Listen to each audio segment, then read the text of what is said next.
Good day sa inyo mga men. Ito tayo prepare na naman ng bento, baon para sa estudyante natin. Ito nga pa lang para sa snack ni Kian. Hotdog, chicken nuggets, and cookies.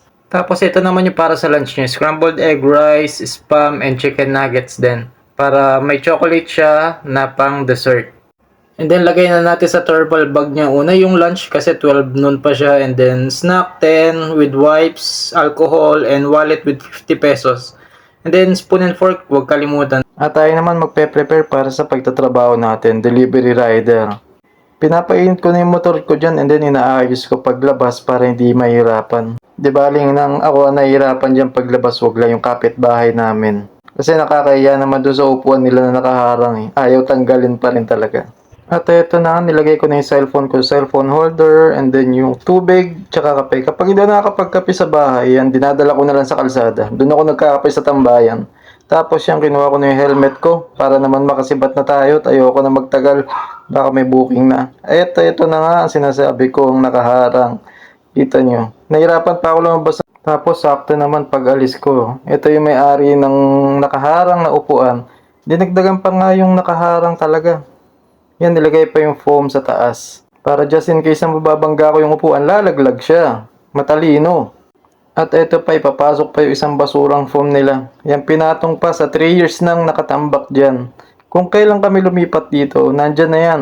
Yung foam na malaki na yan, 3 taon na yan dito. Hindi pa rin tinatanggal. Ewan ko ba, patutubuan yata ng kabutihan. Bakit ba may mga ganyan tao? Gustong gusto na magtambak ng mga gamit na hindi naman napapakinabangan. Imbis na itapon at ma-recycle na kaagad, wala, nakatambak lang dyan, bumabaho rin. Ayan, tinutulugan lang ng mga pusa, iniihian. Mabuti sana kung sila naglilinis dyan, pero hindi sila naglilinis, ako. Tapos ito pa nga, pag uwi ko nung umaga kasi may nakalimutan ako.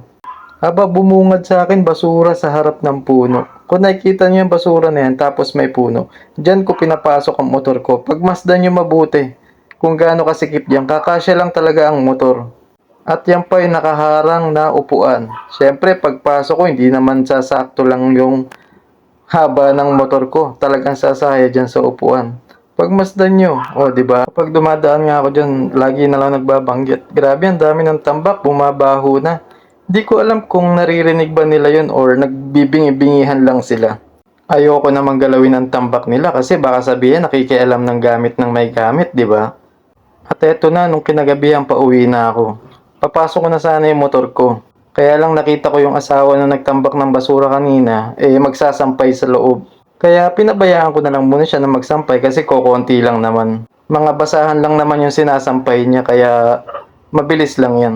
Tapos yung sinasampayan niya dyan, yan yung bakal na wala, naka-stack lang din dyan. Hindi naman nila ginagamit, hindi tinatanggal, hindi tinatapon. Tinakpan ko na lang yung mukha niya for privacy syempre. Ayan, tapos na siya, di ba? Nagsalita ako dyan. Sabi ko, grabe sikip na ng daan Parang baliwala lang sa kanya. Kaya hinanap ko yung landlord namin. Sasabihin ko sana na ipapaayos yung nakaharang. Pero hindi ko makita yung landlord namin. Kaya ang ginawa ko dyan, ako na lang nag-adjust. Binuhat ko sa likod yung motor para dumiretso siya. At ayan, asar na asar ako pag uwi sa bahay. Pagod na pagod ka na nga, tapos ganun pa yung madadatnan mo. Maraming salamat sa pakikinig sa reklamo ko mga men. Like, follow, and share my video. Thanks!